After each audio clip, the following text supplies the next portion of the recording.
পুলিশদের ঘৃণা করবে সাধারণ মানুষ, বিবেক সম্পন্ন বুদ্ধিজীবীরাও।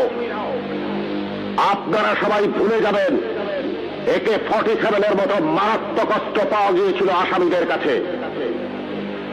যদি জনগণের কাছে ধরা পড়ে ওই আসামিরা গণপিটুনিতে মারা যেত, আপনারাই বলতেন ভালো হয়েছে, পুলিশের কাছে গেলে ছাড়া পেয়ে যেত। একটা কথা মনে রাখবেন, পুলিশ কখনো আসামি ছাড়ে না। আসামি ছাড়ার অধিকার শুধুমাত্র বিচার বিভাগের। বলুন তো, AK-47 মতো রাইফেল কেন এদেশে আসবে, যা শুধু যুদ্ধক্ষেত্রে ব্যবহৃত হবে? কেন AK-47 বাংলাদেশে আসছে? কিসের আলামত? 9 শুটার বন্দুক কেন TCBর মাধ্যমে হাজার হাজার বন্দুক সাধারণ মানুষের হাতে তুলে দেওয়া হচ্ছে? কেন? কে জবাব দেবে? এই 9